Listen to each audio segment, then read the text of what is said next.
Hi everybody, just wanted to tell you that I'm going to have this supply also on PowerPoint for you to show you so hopefully this will help you to go over and be prepared better for your exam. So supply is the willingness and ability of sellers to produce an offer to sell different quantity of goods at different prices during a specific time period. So it's very important in this definition to have the word willingness and ability. If you don't have desire, willingness, you won't have ability. You are not in supply, even if you have ability. If you don't have ability, you don't have desire, it won't be good. So you have to have both desire and ability. And then it doesn't make any sense if you don't say any specific time period. So you must mention time period also, a specific time period for that. Okay? Law of supply, we can get to here to law of supply. As the price of good rises, the quantity supplied of the good rises. And as the price of good falls, the quantity supply of goods falls, ceteris paribus. So this tells us the law of supply, that price and quantity are in direct relationship. Price go up, quantity goes up. Price go down, quantity goes down. But remember, it has to be ceteris paribus, means other things equal. Nothing else that affects supply is going to change. So now supply schedule. Supply schedule is numerical representation of law of supply. And from there we get to supply curve, which is graphical representation of the law of supply, which is state that price and quantity supply are directly related. Again, ceteris paribus.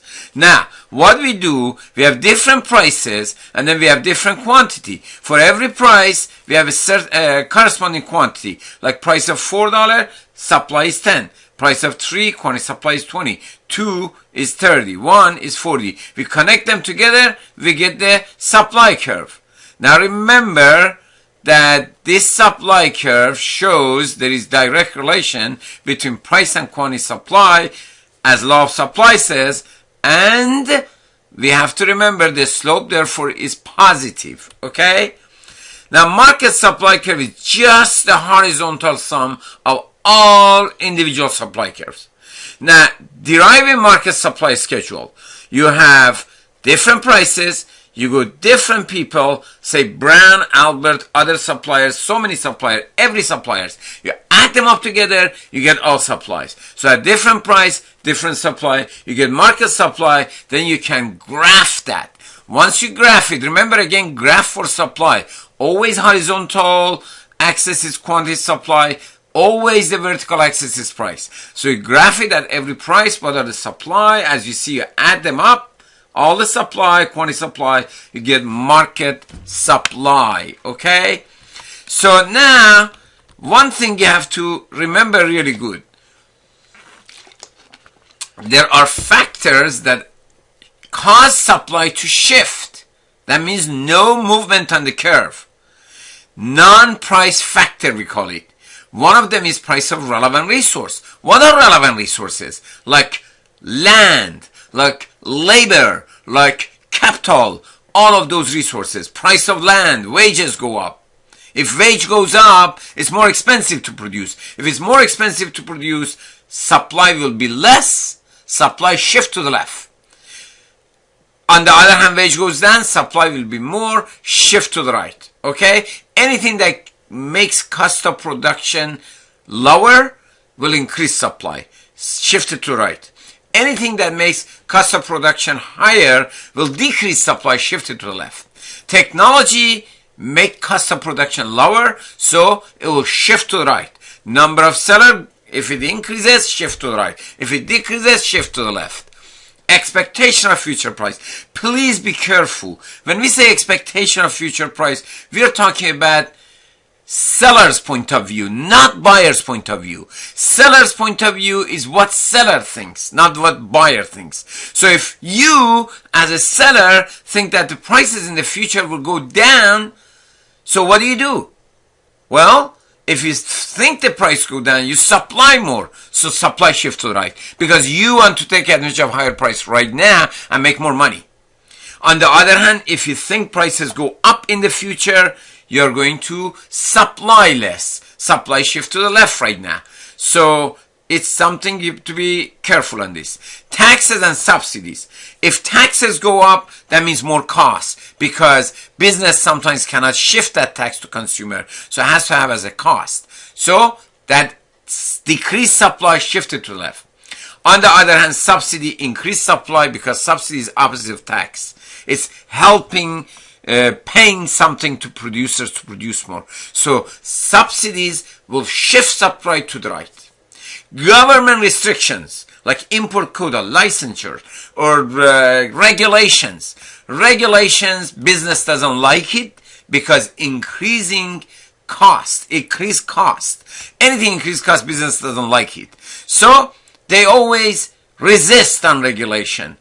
However, if it's up to business, they don't want any regulation.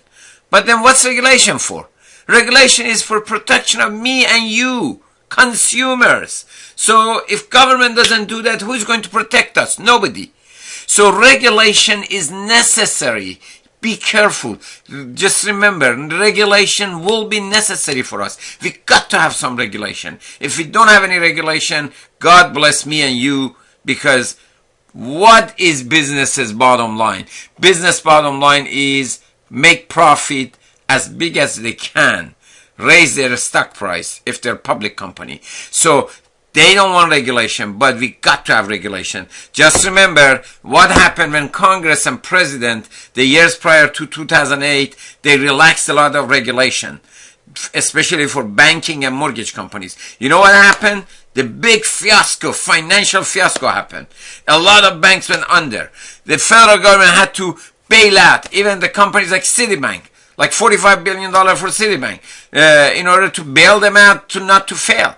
Imagine if Citibank would have failed, what would have happened to thousands of companies that are their financial lifeline is connected to Citibank. They would a lot of them would have gone under, bankrupt. But that's why government tried to rescue Citibank so that doesn't spill to others. So regulation is necessary. And we got to have some regulation. Excessive regulation is not good, but some regulation is necessary. If you don't have it, who is going to protect me as consumer? Who is going to protect you as consumer? So these are something you have to remember. So regulation makes supply less, shifted to the left. Well, please remember important thing. Remember the difference between changing quantity supply and changing supply. That's so important to remember. Changing supply always means shift of supply. Means supply shift to the right or shift to the left. If it's more, shift to the right. If it's less, shift to the left. So at the same original price, now you have more supply. You see that? So instead of 600, you have 900. That means supply shifted to the right. That means more supply. Price didn't change. Something other than price change. Non-price determinant change. Change in supply, if supply shift to the left, is less supply. At the same price, now you have less supply. So please remember that. So change in supply, any of these factors will make shift of supply. Change in supply, we call them non-price determinants of supply. Now, changing quantity supply, it would be movement on the curve, and the only thing can cause it is price. That's it, nothing else. Now, so here it is, changing quantity supply is movement of the curve, and it's because price change, quantity supply change. As you see, there is only price and quantity supply, so if one of them change, the other change. Now, supply and demand alone cannot tell us too much. So we have to see what happened when they interact with each other. They only intersect each other at one point. That's it. That's called equilibrium. So, equilibrium is the market, in a market is a price quantity combination from which there is no tendency for buyers or sellers to move away. That means you want to be there if you are there. Who wants to get away from equilibrium? Equilibrium is desire, ultimate place. Equilibrium means desires of sellers are exactly equal to desires of buyers, okay? So, Equilibrium also is intersection of supply and demand curve. Now, market clearing price is the price at which quantity demand and quantity supply are equal, or you have equilibrium. Now, sometimes you are not in real world in equilibrium. Most of the time, we are either surplus or shortage. If you are surplus, that means quantity supply is more than quantity demanded. It exists only at price above equilibrium price and results in accumulation of inventories. Inventory keep growing then because people don't buy it. Price is too cheap. Price is too expensive. Price is too expensive. Lots of people want to sell. Nobody wants to buy. Then this means if you were the salesperson, what do? Well, put downward pressure on price toward equilibrium. That means you have to cut the price in order to sell. Okay? And this process will continue until we get equilibrium. Or we can have shortage. That's the situation that quantity demand is greater than quantity supply. It exists only if price is below equilibrium and results in depletion of inventories and put upward pressure on price toward equilibrium. And this will continue until we get to equilibrium again. Okay? So as I said, in real world, we are not at equilibrium very rarely. But in real world, we are always moving toward equilibrium. So if price is less than equilibrium market price, then it's shortage. If market price is more than equilibrium, then it's surplus. Now, whenever we are shortage surplus, we are moving toward equilibrium. That's what the market directs us. Okay? So if it's shortage, price go up, and as price go up, quantity supply go up. As price go up, quantity demand go down according to law of supply and demand, and we move toward equilibrium. Whenever you have surplus, price goes down, downward pressure on price. So as price go down, quantity supply go down. As price go down, quantity demand goes up, as the laws of supply and demand again dictate us. So this will continue until we get to equilibrium. Okay, so this will continue until we get equilibrium. Here in this example, look, at price of $15, we have surplus. The surplus is 150 as supply minus 50 as demand. That makes 100 surplus. At price of 10, it's equilibrium. 0 surplus shortage. At price of 5, it's too cheap, so it's a lot of people want to buy, a few people want to sell. So demand is 150, supply is 50, the difference is 100. So again, if there is no government intervention, if there is market forces, we will go toward equilibrium ultimately.